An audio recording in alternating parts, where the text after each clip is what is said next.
Better side? That's up to you. What do you Or think? better side? I get hit in the face for a living. Thank God I got married before I really started fighting some tough dudes. So hey, let's talk about your last fight, man. That's a big win over a tough guy. You know, put you right where you needed to be. You know, right within striking distance of another shot. How'd it feel walking out of there with the win over Brown? I felt great. You know, Brown's a tough dude. You know, he really is. He's been in there with some of the best, and he always ends up finishing the fight.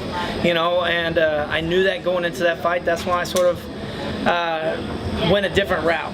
You know, once I got the first takedown, I knew that he was dangerous on the ground. So, sort of felt good to stay on top of somebody instead of just letting them back up, you know, scoring some points there, which is always a confidence booster. And so you got to take it like that, you know. Like I said, he's a tough dude. I'm very happy to be able to fight in Dallas and walk out with another win. And you know, let's talk about that. It seemed you got a little bit of criticism about that, but in a sense, you were going back to where a lot of people thought that was the strongest part of your game. It's mixing in your wrestling and then throwing in the power. And what's wrong with that? What's wrong with you being the most efficient Johny Hendricks you can be? Exactly, you know, and that's what we sort of got to, is that, you know, we you know, I want to put on a show for the fans, but I also have to win. You know, look where that got me. Yeah, I mean, you put on a show for the fans and you end up losing. Yeah, you know what I mean. And so, yeah, I'm definitely going to get back to whatever I win at, and you know, it does mix things up. It does make things where, you know, you're sitting there and it makes you unpredictable, and then you can actually throw harder, and you can get people to, you know, be more offensive and worried about certain things. So I think it's going to play into my game really well.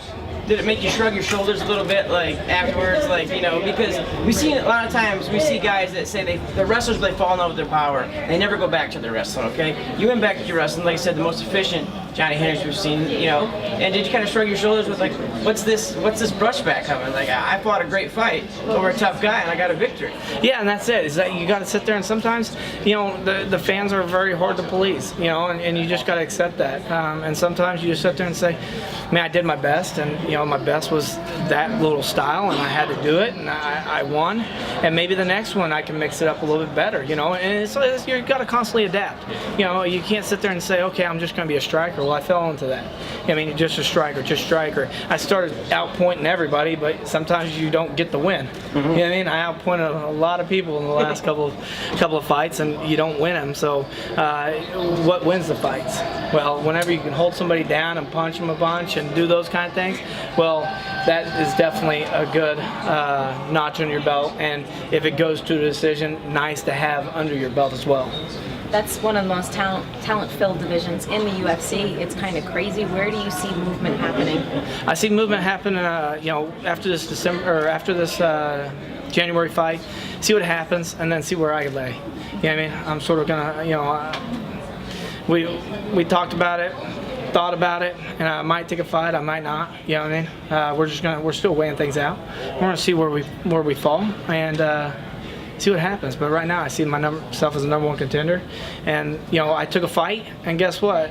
It took a belt away from me, a belt opportunity. You know, I had a shot at the belt, and Roy McDonald had a fight, and so I was like, man, I don't want one of them to jump over me, so I took a fight. That fight ended up not happening. It cost me a title shot. But you talk about, like, when you get injured and then you continue to keep fighting, do you think maybe you didn't take breaks long enough in between injuries? Did that make you more apprehensive and then fight more for points? Or was there anything that maybe kind of pulled Johny Hendricks back a little bit? Yeah, the bicep wasn't 100% yet whenever I took that last fight. But, you know, I thought it was. You know what I mean? You don't know until you get into combat situations. You know what I mean? Just like you don't know if a guy's going to fight or flight when a bullet whizzes by you. It's sort of the same thing. You know, you could sit there and say, oh yeah, it feels awesome, it feels awesome. You get in there, and it doesn't feel like it should. But, you know, again, it's a learning curve. You just sit there and you know, that's what we worked on, and it ended up coming back strong. Because I wonder about that, because some of these guys are just so phenomenal, but I don't know if sports science has caught up with the demands of the MMA athlete yet. Has it? Realistically, all that boils down to your mind. I mean, in my mind, I believed I was ready. I believed I was 100%. And I've wrestled through a lot of things. I've been through a lot of things in my life, and in those things, I've always been able to push through it. I was able to push through that one too. It just didn't turn out the way I wanted it to. Everything's a learning curve. So what you do is you sit there and say, okay, it didn't work out the way you wanted it to. Then you come back and you come back stronger. Can you talk about your diet and weight now between fights? My diet and stuff between fights is don't eat a whole piece of pizza. Eat a little bit of it. So I'm still on my diet. I'm walking around instead of blowing up to 220. I'm at 202, 203 right now. I've been lifting weights for the last month now. I've got back into the gym. I'm trying to fix up some holes, stuff like that. So. I'm feeling better about that. Even at training at 202, I feel better, 100% better than I did at 220. I'm not as fat, so I'm actually able to do more stuff. I'm actually able to lift, and and that's something that we got away from for about 3 years. We didn't lift at all because I was always stronger than everybody else, and then everybody else sort of caught up to me, and now I'm lifting again. So. I feel strong again. I feel good. Now it's just mixing it all together to get 100% Johnny in the octagon every fight. How's your arm? My arm is it's feeling good. Benching, doing one-arm benches and stuff like that, dumbbells, all that. It's right there with my left arm. It's feeling great now. Finally, it took me a little while to get it back, but it's there now. There's still little tweaks here and there, but nothing that you feel in a fight. Johnny, obviously you want whoever's got the belt next, but aside from that, who else in the division would you like to take on? Who would make a good fight? I don't really care. So let's say that Roy McDonald beats Lawler and it's a really close fight and it goes into they do a rematch, right? Well, then whoever Dana White sends my way, then that's who we're gonna fight. CM Punk, you'd be like, yeah, let's do it. CM Punk, yeah. If it was him, then yeah, I would do it. That'd be a weird jump for him, to jump to the #1 contender. But if that happened, then and Dana White thought that was a smart move to put him in there with me, then we would do it. Would you take a last minute fight at like 185? A last minute fight? Don't tempt me. Don't tempt me, boy. If I'm training, which I am now, and say something like that did happen, I wouldn't put it past me, Because that's kind of a worry when you're at that top 10 spot. There's not a lot of fights that make sense for you. With people getting injured or people already having fights, something falls through, you could be sitting for a while waiting. Yeah, well, and that's the thing is so let's say I do wait until November, December, which for the last 3 years, that's nothing for me, right? That's why I've been fighting March and December, March and November, March and December. So it's not really a big wait for me. So if something does happen, if I do make that move, I'm making it for permanent. Does that make sense? But if something like that does come my way and they're like, hey, we'd love to see you at 85, then me not making 170 would be all right with me. When you first started, were there fighters that you would want to emulate or anyone you wanted to be like? Yeah, the two greatest ones I can think of were I loved Chuck Liddell's style. And I loved Randy Couture's style. Those two were the sort of, Chuck Liddell was the guy, I'm just going to punch you in the face. Randy Couture was the guy that's he had a game plan, and his game plans, he was going to stick to it no matter what happened, right? And I watched these guys, and I got to meet these guys, and they were very nice and very casual to a nobody. You know what I mean? And so that right there, that's sort of what I mimicked after is, take two of the greats, merge their styles together, and be like, be as close as you can to the way they were with the fans, they were with me, and that's what I've tried to give back. Was that one of the reasons that you started Extreme Couture? Yeah, that's one of the reasons because Randy went to Oklahoma State, and Randy gave us our opportunity to go in there and train. So I was actually really excited about that, and I give him a lot of credit, and thanks for jump starting my career. Are you gonna watch May and Pac? Am I going to watch that fight? I haven't decided yet. I keep going back to, I wish it happened 3 years ago. Yeah. If it happened 3 years ago, I would definitely pay it. Because Pacquiao and Mayweather, those were the two fighters. And they still are. And I think that's why they're trying to make a big push, because boxing's sort of dying. Yeah. Boxing's dying hard. And so whenever you get Pacquiao and Mayweather in that octagon, or in the ring, it's going to be a good fight. But Pacquiao's lost a couple here lately. and got knocked out one of them. So does he still have the chin? Can he, does he still have the power and all those kind of things to beat Mayweather?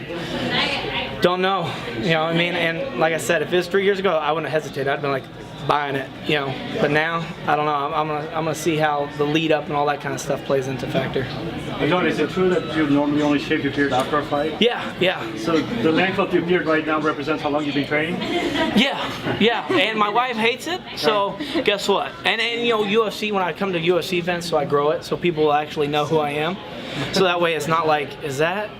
No, you know what I mean? Like, they actually can, they can say that's Johny Hendricks, and it makes it easier for me because then I'm not sitting there going, and the guy's looking at you going, and you're like, he's not gonna say nothing, and they're like, Johnny, and I'm like, oh, okay. So it makes it easier to interact with people.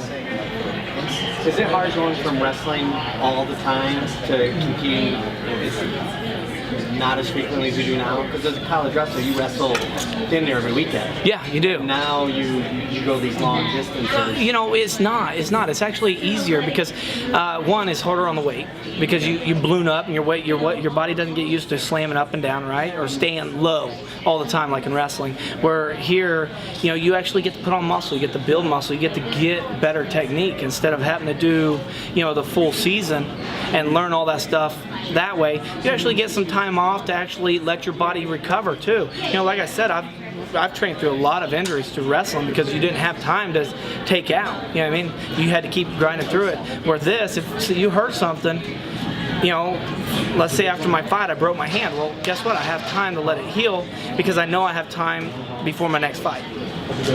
What is it about you? A lot of wrestlers, they kind of stay wrestling. They work their striking, and in the gym they look really good on striking. But like you said, fight or flight, people start punching you in the face, and all of a sudden they rely on wrestling. How did you build that confidence to not only excel at it, but knock people out in seconds? I got knocked out. Okay, I got knocked out when I first started, and I woke up feeling awesome. I did. Felt like I slept for 3 days. It was a beautiful thing. Not on the knockout, but on the wake-up part. I was like, that's the worst thing that can happen to you. Everybody gets knocked out. Look at all these fights. Everybody gets knocked out sooner or later, right? If it happens to you, it happens to you. So, who cares? You know what I mean? If it happens, it happens. If it doesn't, I can't go in there. It's like,